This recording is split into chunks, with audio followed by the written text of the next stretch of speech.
नमस्कार मंडळी. तुम्हाला आश्चर्य वाटेल की नैसर्गिक वस्तूंमध्ये सुद्धा इतकी ताकद असू शकते का?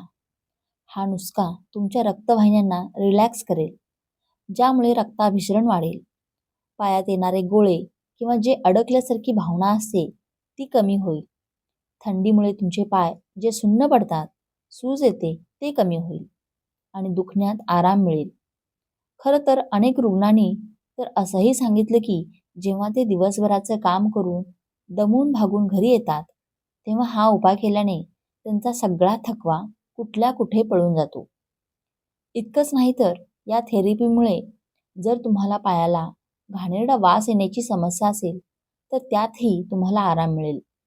दुर्गंधी येणं बंद होईल, इन्फेक्शनचा धोका कमी होईल आणि तुमच्या भेगा पडलेल्या टाचा सुद्धा मऊ आणि लुसलुशीत होतील.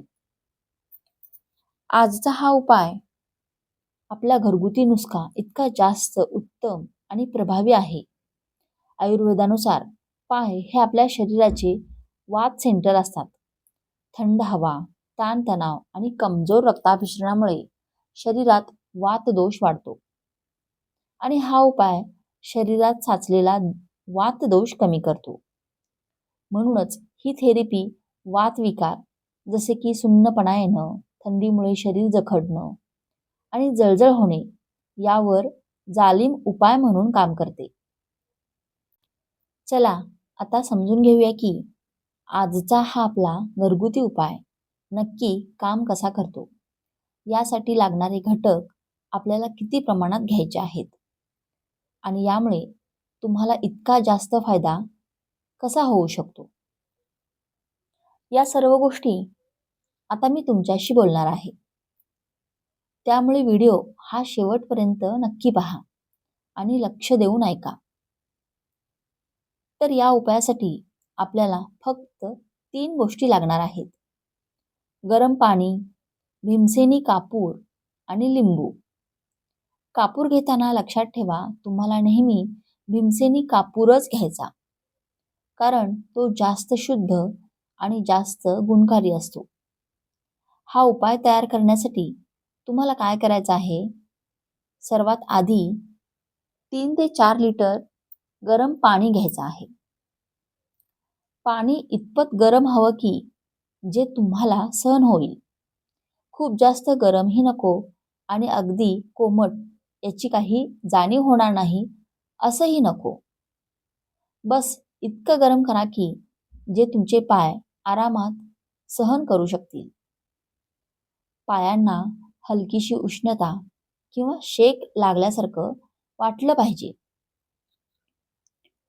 पाण्यासोबतच तुम्हाला घ्यायचे आहेत कापुराचे 1 ते 2 तुकडे आणि अर्धा लिंबू.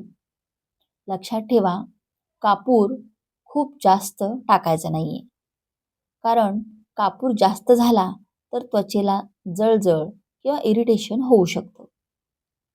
आता सर्वात आधी हे गरम पाणी एका छोट्या टबमध्ये किंवा पातेल्यात घ्या.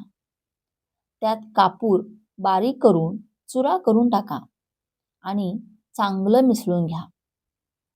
त्यानंतर त्यात लिंबाचा रस पिळून टाका आणि सालही त्यातच टाकली तरी चालतील. आता या पाण्यात तुमचे दोन्ही पाय बुडवून आरामात बसा आणि 10 ते 15 मिनिटे एकदम निवांत राहा. यामुळे काय होईल तर तुमच्या पायांमधील रक्ताचा प्रवाह वाढू लागेल. तुमच्या नसा रिलॅक्स होतील आणि वेदना, अखडणे, पायाला येणारी झिंझिणी, जळजळ आणि सूज यासारख्या सर्व समस्यांमध्ये तुम्हाला लगेचच म्हणजेच इन्स्टंट आराम मिळेल. इतकंच नाही तर यामुळे तुमचं डोकंही शांत होईल आणि रात्री झोपही एकदम गाढ लागेल. ही थेरपी तुम्ही रोज रात्री झोपण्यापूर्वी काही वेळ आधी नक्की करून पहा आणि हा उपाय तुमच्या विशिष्ट त्रासानुसार जर तुम्हाला अजून जास्त प्रभावी बनवायचा असेल तर तुम्ही यात काही जास्तीच्या गोष्टी सुद्धा टाकू शकता. उदाहरणार्थ, जर तुम्ही हा उपाय सायटिका, गुडघेदुखी किंवा नसांच्या वेदनेसाठी करत असाल तर यात 1 चमचा इस्पम सॉल्ट किंवा 1 चमचा सैंधव मीठ किंवा 1 चमचा ओवा एका ग्लास पाण्यात उकळून ते पाणी त्या टबमधील पाण्यात मिक्स करा. यामुळे काय होईल की तुम्हाला सायटिका, नसांचे दुखणे आणि गुडघेदुखीमध्ये अजून जास्त फायदा होईल. याशिवाय जर तुम्ही हा उपाय न्यूरोपॅथीसाठी म्हणजेच पायाच्या तळव्यांची खूप जास्त जळजळ होणं, मुंग्या येतात यासाठी करत असाल तर तुम्ही यात 1 चमचा विनेगर म्हणजेच सिरका सुद्धा टाकू शकता. पण या गोष्टी ऐच्छिक आहेत, म्हणजेच ऑप्शनल आहेत. हे टाकलेच पाहिजे असं बंधन नाही. याशिवाय जर तुम्ही मूळ उपाय केला तरी तुम्हाला हा फायदा मिळणारच आहे. पण जर त्या जास्तीच्या गोष्टी टाकल्या तर याचा परिणाम अजून थोडा वाढेल. हा उपाय तुम्ही सलग 7 ते 10 दिवस करून पहा. या 10 दिवसात तुमचा त्रास बऱ्यापैकी किंबहुना पूर्णपणे बरा होऊन निघून जाईल. पण जर त्यानंतरही तुम्हाला त्रास जाणवत असेल तर मग हे रोज न करता 1 दिवस आड म्हणजेच आठवड्यातून 3 वेळा. अजून एक छोटी पण महत्त्वाची प्रो टिप मी तुम्हाला देऊ इच्छिते. जर तुम्ही या उपायानंतर पायाच्या तळव्यांना कोमट तिळाच्या तेलाने मालिश केली तर गुडघेदुखी, पायांची जळजळ आणि सायटिका यासारख्या समस्यांमध्ये तुम्हाला दुप्पट फायदा मिळू शकतो. त्यामुळे जर तुमच्याकडे वेळ असेल आणि शक्य असेल तर हा शेक घेतल्यानंतर पायाच्या तळव्यांना तिळाच्या तेलाने नक्की मालिश करा. मंडळी, ही थेरपी सायटिका म्हणजेच एका पायाचं दुखणं येतं त्याला आपण लंगडीचं दुखणं म्हणतो, जे एक प्रकारचं नसांचं दुखणं असतं. त्यासाठी खूप भारी काम करतं. पण कारण यामुळे ब्लड फ्लो होतो, पोटांचे स्नायू रिलॅक्स होतात आणि नसांवरचा ताण कमी होतो. पण प्रत्येक उपायाप्रमाणे या उपायाचाही काही मर्यादा म्हणजेच लिमिटेशन आहेत. त्यामुळे जर तुम्हाला सायटिकाचा त्रास हा गंभीर डिस्बल्स किंवा नर्व कॉम्प्रेशनमुळे असेल, म्हणजेच तुमच्या मणक्यांमधील L4 किंवा L5 किंवा L5S1 मधील नस खूप जास्त दबली असेल आणि डॉक्टरांनी तुम्हाला ऑपरेशन किंवा इतर उपचारांचा सल्ला दिला असेल तर अशा वेळी हा उपाय ती दबलेली नस पूर्णपणे मोकळी करू शकणार नाही. पण हो, तुम्हाला वेदनेमध्ये मात्र आराम नक्की देईल. याशिवाय जर तुमची गुडघेदुखी ही रक्ताभिसरण कमी असल्यामुळे, जखडल्यामुळे किंवा वात वाढल्यामुळे असेल तर हा उपाय तुम्हाला चांगला रिलीफ देईल.